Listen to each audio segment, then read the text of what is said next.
Yo, what is up guys, welcome to a new video. This is the last chapter of this YouTube series about how to make Bigroom, and today I'm gonna talk about the intro, the outro. I'm gonna explain a little bit of the second drop that I didn't explain in the previous tutorial, and I'm gonna show you the mastering of this track. I recommend you to stay until the end of this tutorial because I have a little present for you, a little gift that you're probably gonna like. So let's start with the tutorial, and don't forget to leave a like if this tutorial helped you. Alright guys, so here we have the second drop, okay, and I'm gonna show you what I did. It's just on the leads, I changed a bit the melody. The original melody is this one. And now the melody is like this. So basically the melody is more or less the same. I just changed a bit the rhythm and make it a bit faster, and it changed just some notes. And I do these things because I like to help the listener to know what is gonna happen, In the second drop, I like to also to always have some things. It doesn't need to be that you change the melody. You can just add some risers, some lasers, some percussion, maybe some snares going up to let the listener know that is gonna happen something, that the track is coming to the end. Because if you have exactly the same drop as the first drop, okay, if you have just a copy, you can have another breakdown and it's not gonna be a surprise, because you're not saying, hey, this is coming to the end. So maybe with this little change of the melody, you're saying, hey, something gonna happen, the track is coming to the end, and the listener will know that. So if we look on other things like percussions, on the bass line, on the stabs, on the effects, is all exactly the same as the first drop, okay, as the second part of the first drop. So I just changed the melody. And now if we go to the intro and the outro really quick, so we have more time for the mastering. What you need to know is that at the beginning, okay, this little part here of the intro, the first part, and the last part of the outro, this one, you didn't need to have that much sub bass, because this part is the part that DJs use to mix your tracks with other tracks. And if you have a lot of sub bass, you're gonna make that mix a bit more difficult, and this way is gonna be a lot easier. So if we go to the kick, up here I have this automation that is just a filter. If you remember, these two kicks here are just the sub bass, so I don't have them. And also if we go to the kick, we can see here this filter that is what's applied here, and it's just low cut to cut the sub bass, okay. So then when I come to this part, I put those layers of the sub and I take out this filter, so all the sub is coming back. I also do this with the sub bass, at the first part here I don't have the sub bass, and then here I put it back. Apart from that, what I do normally is just put sounds that I'm gonna use in the track. So as you can see in the percussion, I have the claps, the rides, and the percussions that I used in the drop. I have the fills, I have the stabs, I have the random effects, I have the vocal, I have all these noises and all these things, are the sounds that I used in the track. And with the bassline and the leads, what I did is just filter them, Here I have the bassline with a filter. And here I don't have the filter. And at this point, what I do is do the same with the leads, I repeat just the first part of the melody and with a filter.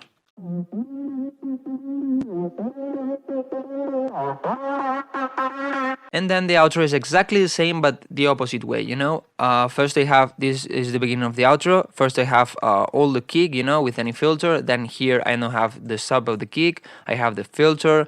I take out some of the percussions, First I have the sub bass, then I don't have it.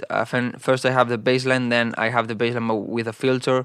In this case, I didn't use the leads on the outro because you already know what happened, Here I use them because this way you start knowing how the track is gonna sound, how the leads are gonna be, the melody and all these things. But at this point, at the outro, you already know all of those things, so you don't need them. And apart from that, it's all exactly the same, the effects, the stabs, and all these things. So what you need to know when you're making an intro and the outro is that you need to use sounds that you used in the track, okay. That's why I do the intro and the outro at the end, because what I like to do is, apply those things, because the intro is something that you use to let the listener know what's gonna be on the track. So for example, in this case I didn't use it, but I could have used maybe these reverse effects, This is the scary pads, and this is the vocal.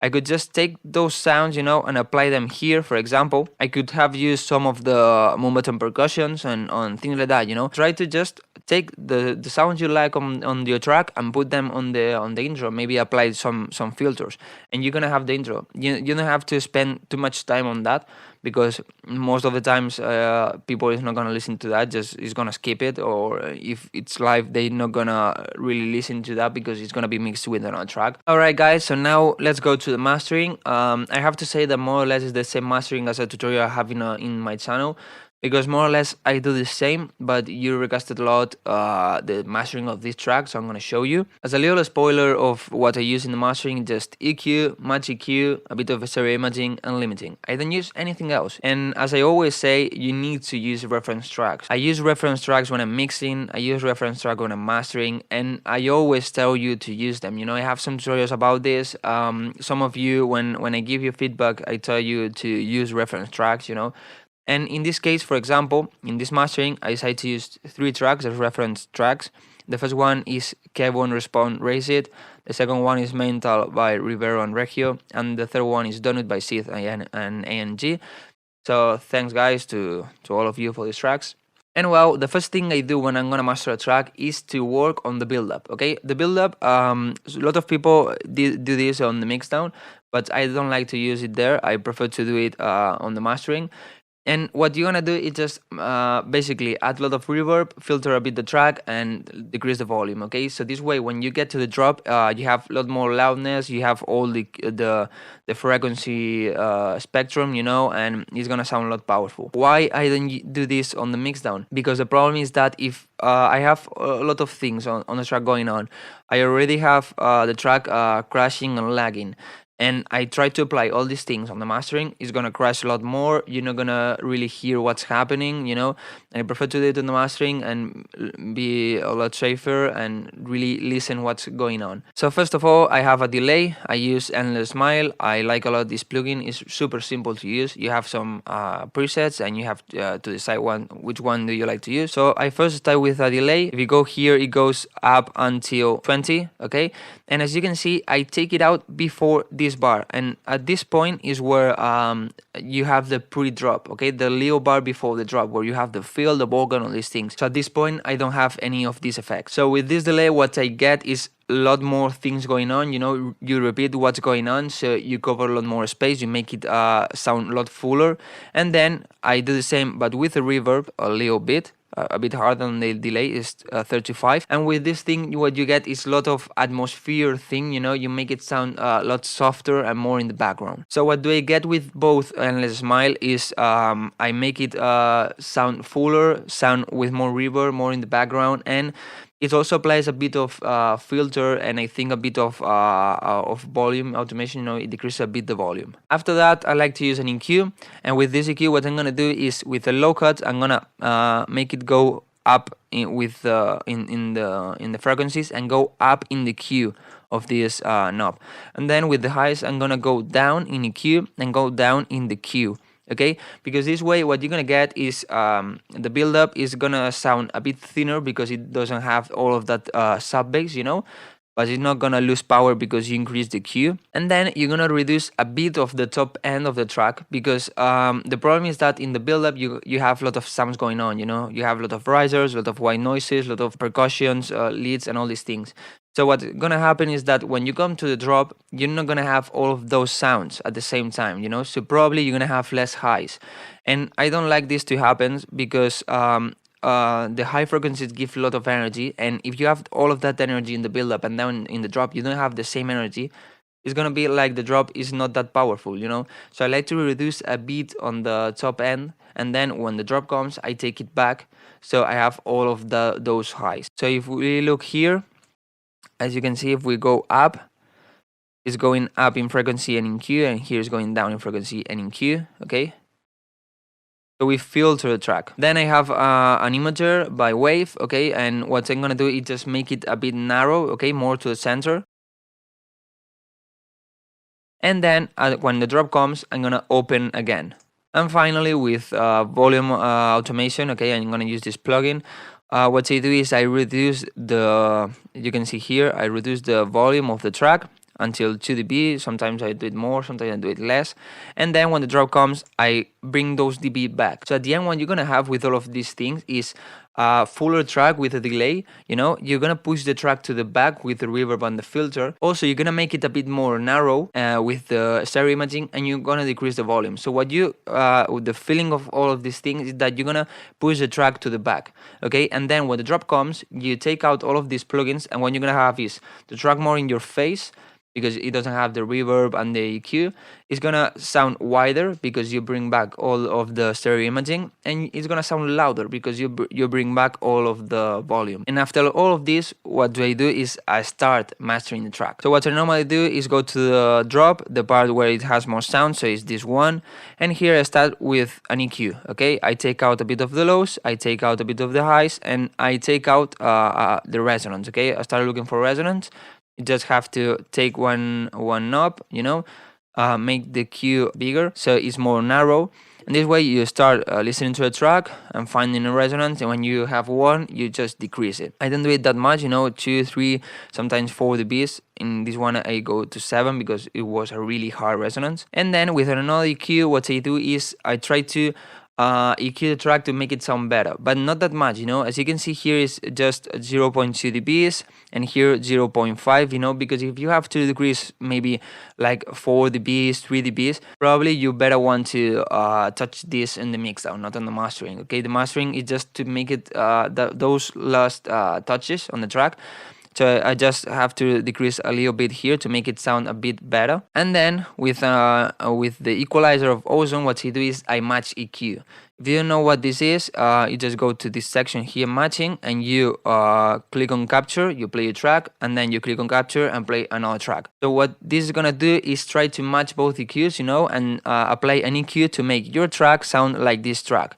Okay, so I make it pretty smooth, because if it's not that smooth, it's like this, and I don't like it. I prefer to have it at 70, 80, and then I don't apply that much, 20, 30 maybe, to maybe EQ a bit better to sound a bit more professional. I test this with the reference track I have, and I decide which one I like the most. And I recommend you to apply a high cut before you capture the tracks, because probably you're gonna have reference tracks that are in MP3, and MP3 has a high cut around 16 kilohertz, and your track is not gonna have that because you have a wave track. So you prefer to cut this, and it's not gonna lower that much here in the match EQ. Okay, I have to increase a bit here with some knobs because it decreases it. But if I don't have this high cut before I capture, it's gonna decrease a lot more, and it's gonna be a bit annoying to solve this problem.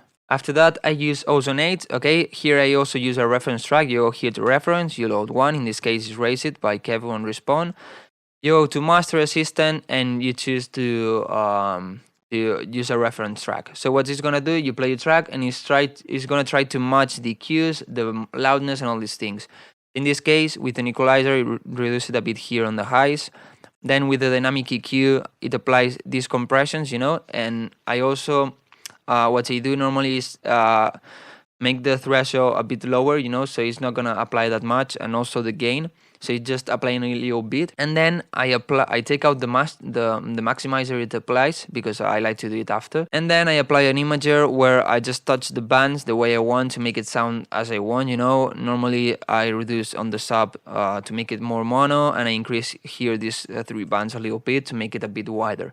I also compare this with the other tracks, with the reference. Then in this particular case, here in the Momaton drop, I had to apply another EQ to make it, I needed a bit more punch, so I increased a bit here and decreased a bit in all of this to make it a bit more, to the low end to be more present in this part. Then, as I don't have more slots, I have to link this track to the second one here. And what it is, just a little EQ, to take out all the resonance, because sometimes when you're applying magic keys and all these things, you realize that you had more resonance, or more resonance appear. So I take out this to resonance and decrease a bit here, because the kick had too much punch. I increased a bit more on the low end, you know, to cut all of this area because you don't need that area. And then I always use two limiters. The first one is the Pro L by FabFilter. With this plugin, what I do is to take out the peaks, you know, to cut the peaks, and I try not to go harder than 2 dBs, you know, just 2 dBs of reduction, not more. And then with this visible limiter, I bring up the volume, you know, I limit more the track to make it sound with a commercial level. And what's a commercial level? Well, to check that, I use this plugin, TT Dynamic Range, okay? I think it's free, I don't remember. I downloaded this plugin 2 or 3 years ago. What you want to look here is at this point on the dynamic range, okay? Normally, EDM tracks has a value of 4, more or less.